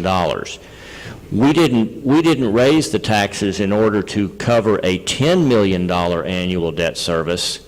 We only raised the taxes enough to cover that $2.5 million shortfall over that 20-year period. Carl said that we raised it, what, 13%? We raised it from... Our tax rate? I think in 2005, the INS rate was maybe 4 cents. and we raised it to 12.5 cents, and we raised it 8.5 cents, knowing we were gonna have to be making these payments. And if the appraised values had never changed, that rate would never change. Now, hopefully, over time, the valuations go up, like the valuations are higher now than they were in 1975. So hopefully, by 2025 or 2030, if nothing else happens except inflation, your valuation will go up. So hopefully, you'll be able to lower your rate over time. But the county is obligated to pay our share of the bond for the whole 20 years, and it's, their projection's $2.5 million a year. And that's what we're going to have to pay. And that's why it was taken to the taxpayers and as a bond proposal to vote on. It'd be just like that. Where did that $2.5 million come from? I'm looking at this thing, it's 10 million. Where did it come from? That $2.5 million is the difference between what our debt service payment is. For example, if you had, well, I don't want to give any examples. Let's say that you owned a rent house and your monthly payment to the bank was $1,000 and your rent that you were receiving was $800. Well, you're $200 short.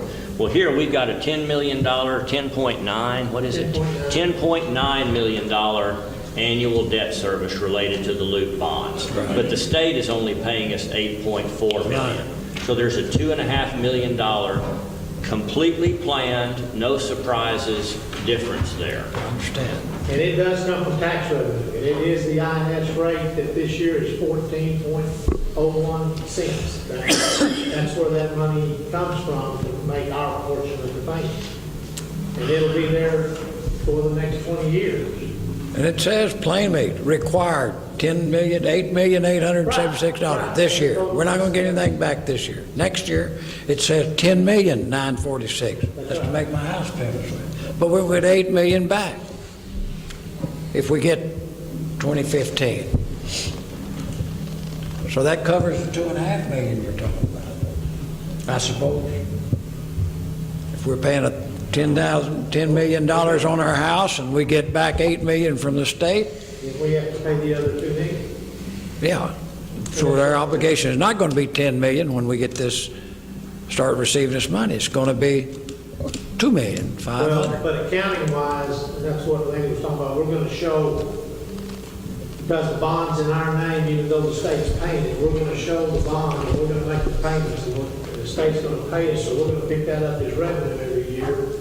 Like in the judge's example, rent, they're going to pay us $8.4 million a year. We're going to pick that up as revenue. We're going to add our $2.5 million to it, and we're going to make a $10.9 million payment every year. So we got more revenue. It's going to be more revenue to the county, to the county. But it's all going to pay on the bond. Well, that means we could lower taxes, right? By $8 million. We can't? I didn't raise the taxes to pay the $8 million.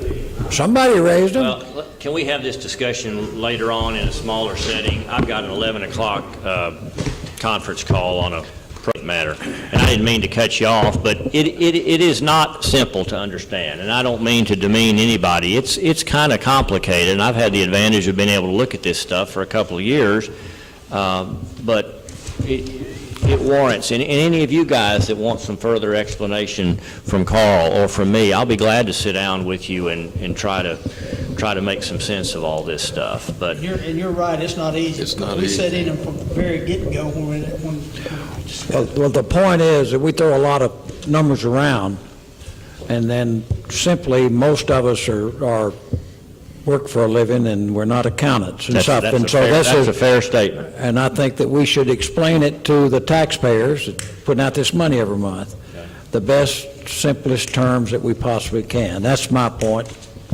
I need a good educator that could bring some charts and graphs and make this simpler, because I have a hard time making it simple. That one amortization sheet might make it a little simpler than I've shown. Maybe so. I hear you. There's one sheet, I've shown it to you before. I've got a copy of it. That maybe makes it a little simpler to follow. Right here. Yeah. And it's still somewhat confusing. Okay. The only comments that I had was about the north end. We are so close to opening that up. I bet you they get it opened up late this afternoon or late tonight before they make the switch over from the current west side of the road only to where we've got traffic going down both the east and west side down there of North Jefferson at El Chico on one side and Goodwill on the other. Lights have got to be coordinated. The striping was delayed due to the cold weather. They have to have a minimum temperature in order to lay that striping. Unless some surprise occurs, that switchover should occur today. And I believe Saturday morning, when you get out and go to Lowe's, you'll be driving down a different piece of road than you were before. 67 will be open also? That is my understanding. That is my The understanding. only thing's not gonna be open is on the west side, it's gonna be only one The lane. west side is still only going to be one lane, but at least it's one lane going one direction, and the northbound traffic will be on the El Chico side. Now, we have still got quite a few little details. You're going to still see workmen out there doing curb work and some signage work and a few other details, maybe some work on the dirt itself. We have not begun the work on the U-turn around. That will begin in the next month or so, but that will go on while the road is open on both sides. But we should see a dramatic change in ease of getting up and down that north end here in the morning when you go to Lowe's. Okay? All right, that's all I have. I'll entertain a motion to adjourn when you're ready. Motion by Commissioner Hockaday, second by Commissioner Hinton. All in favor, say aye. Aye. All right, thank you, everyone.